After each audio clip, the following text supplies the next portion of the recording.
Furious Driving, proud to be supported by Diamond Bright, protecting, cleaning and caring for the Furious fleet and for yours, with 10% off using code FD10. Follow the links in the description below. Hello and welcome to Furious Driving, and you join me here in my lovely little Eunos Roadster, the MX5, the Miata, which is one of the firm favourites of the fleet, even though it's the most recent member to join the cars in the gang. Haven't got a name for this car yet, so any suggestions, drop them in the suggestions below. And this car is absolutely fabulous to drive. Anyone who's ever driven an NA or MB, any Miata, Mazda MX5 at all will tell you, best car, or one of the best cars you can possibly get out and drive. It's just so much fun. And one of the high points of this car is the gearbox. It's such a slick, snickety, precise little thing.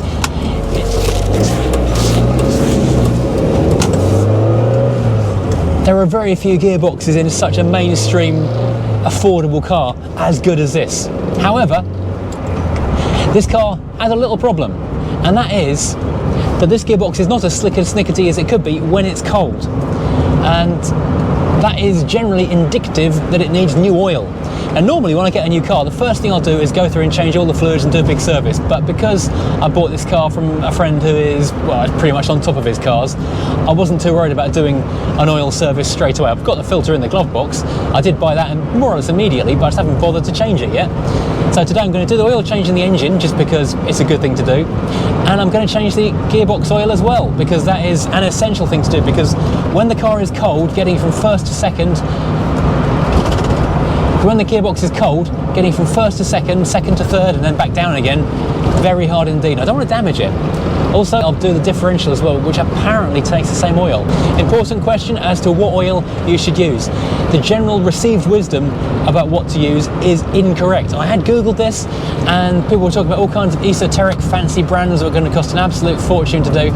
Then a friend of mine with an NB MX5, he changed his oil with the one that the garages and the handbooks in fact recommend, and his gear change was ruined, like mine. Quick bit of Googling, turns out you need 75W90 GL4, and the GL4 bit is really important.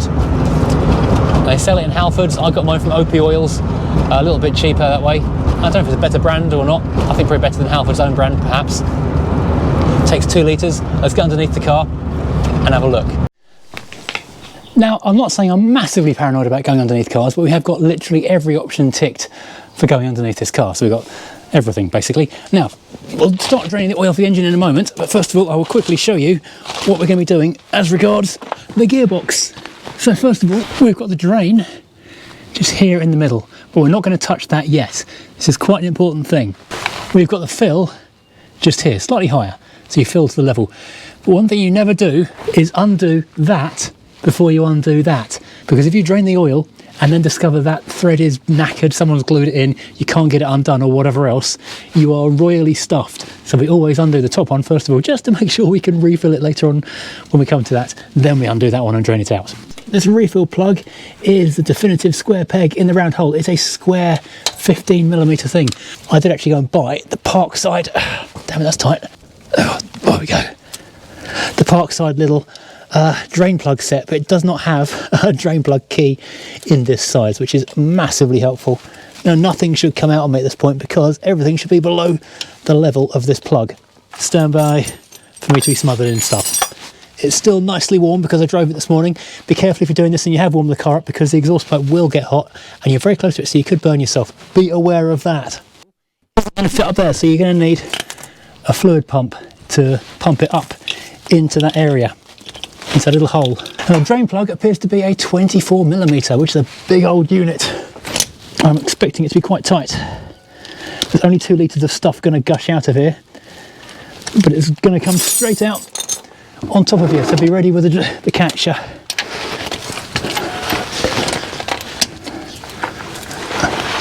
Oh, okay. This is going to be messy.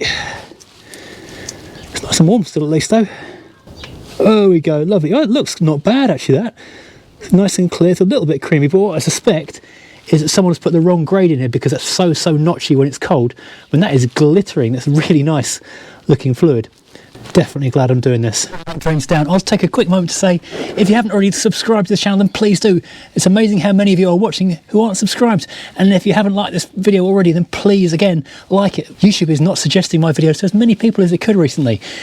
Liking them makes a massive difference to YouTube deciding to recommend or not. So if you do that, that'd be a really nice thing to do. And if you think this might be helpful to someone else, send them a link to this video or post it in a Facebook group or something. Thank you. It costs nothing and it does me a huge favour. Right, that's now pushed back in and tightened back up, so we are good to go on the bottom end of this thing. Let's make sure it's nice and tight. I don't want the gearbox to lose its oil and kill the gearbox. That would be a bad thing. Now we can orientate ourselves by the filler oil. As I say, this car actually needs 75 W90 GL4. The GL4 being very important because GL5 will do bad things to the internals of this gearbox. So pop this little tubey thing out. We're going to use the pumpy thing instead. And hopefully we've got this pumpy thing the right way around. Damn it. Oh! Stuff's like water. Damn it. God, it's amazing how easy it is to knock that bottle over with this kit. Oh! That's going to need some cleaning up. Because it stinks and it's horrible.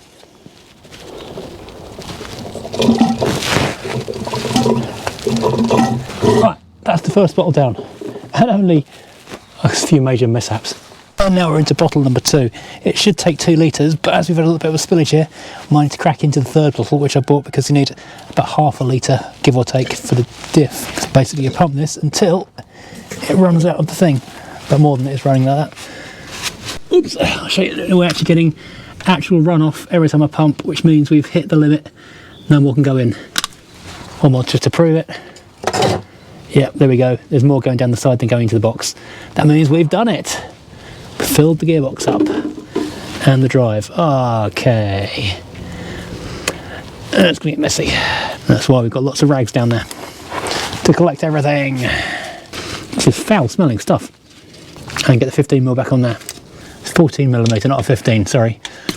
Bit of brake and clutch on here to just tidy things up a wee bit because it's kind of a mess up here. Cool, gearbox oil is now changed. Now the engine oil.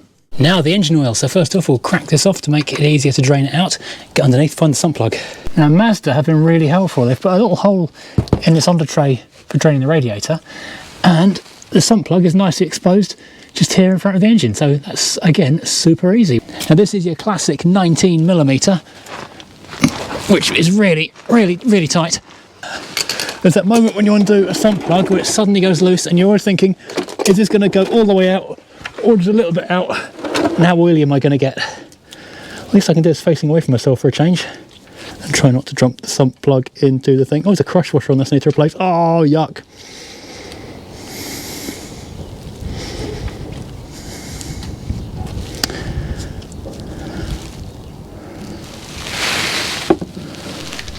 Now the oil filter, because you are going to be wanting to change that, is helpfully located down there, behind the alternator, underneath the exhaust manifold. So you see that large aluminium-y looking support just there? It's behind that. Now, I've got my hand on it now. Trust me when I say at this point, Mazda's just stopped being my favourite people for putting this thing down here. I think the mega stubby extension bomb might be handy here to get onto the extractor doodah. My sleeves are too thick. I need less sleeve to get down to it. Ridiculous situation. That is now free thanks to this thing. Now the trick is to get this undone without soaking the entire engine in lots of used dirty oil, which is going to be more of a trick than you might imagine. Oh, it's started already and there's still loads of thread to go. Why put these things in such inaccessible places where they're going to make a mess? Right, okay, it's cup shape now. That's free, let's have a tidy up. So this has a capacity of 3.7 litres of 10W40. So probably about 3.5 because it won't drain the full amount out. We'll check this again in a minute. As this is a 5 litre bottle, there should be 1.5 litres left when we've done. Let's check the dipstick and we should be good to go. Yep, bang on. Now we move on to the differential. We've done the front, we've done the middle, now the back. And here is the diff. The limited slip diff in the case of the V Special, and like on the gearbox, we've got two plugs. We've got a drain and a filler. And again, like on the gearbox, we're only going to undo the drain once we've made certain that the filler will come undone first. That's quite a big deal. Now, like on the gearbox, we're also going to be using the 7590 GL4. Previously, it had been recommended to use mineral oil, but over time that has evolved. That recommendation is to use the same semi-synthetic GL4 7590 as in the gearbox, which is another new recommendation. The car seemed to like it. It goes well, so we're going to do that. Here's a 23, which is not a common size of bolt by any means. In fact, the only 23 I had is a car wheel nut. That's now loose, slackening off nicely. 24 underneath, hopefully, whoops, will be a bit less problematic. Oh, come on! It's being problematic. Differential oil does not smell nice. So just like before, we've got this foul-smelling stuff in on about 3/4 of a litre, 6.75. Is that going the right way? Pump Mega Made pump. There we go. Until it runs out the side of it again. You can watch the gauge on the side of the bottle. Don't fall over. I haven't got any left. Oh, that'll be enough. Don't fall over. Everything's going wrong. It's all falling over. Let's tighten that up and we're done. Right, let's take this thing for a quick test drive and see if it's made any difference. Well, it certainly starts easier. Sounds lovely and smooth as well. But the proof will be in the pudding. Oh, it's nice into reverse. Well, I've come out to the country test track, and well, do you know what? Admittedly, although it's not properly overnight cold as it was first thing this morning, this does feel a lot smoother shifting gears. It's a much nicer thing. The engine feels smoother. I'll be honest, I can't really feel a lot of difference from the back end of the car, but then I wasn't really expecting to. That was just a maintenance thing. But in terms of condition of the oil, the engine oil was black but nice and slippery, so I suspect that wasn't that old. It was just like a regularly well-timed maintenance thing. The gearbox oil, it was quite yellow compared to the really water clear of the new oil, so I suspect that had been done a couple of years ago and was probably coming up on about due to be done. But the blackness of the differential oil suggests that had been in there quite a long time, and the stiffness of the filler nuts also suggests that had been left quite a long time between changes, so I'm glad I've done it. This is all three oils changed in the MX5 now. The only fluids left unchanged are the brake fluid and the coolant. But that's jobs for another day.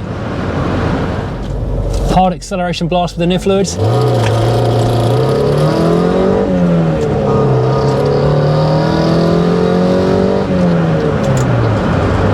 Yeah, feels good. Feels very happy. So thank you for watching. I hope this has been informative and interesting. If you have enjoyed it, please hit like and subscribe, and join us again next time when we're tinkering with this car and one of the many others. Take care everybody, and goodbye.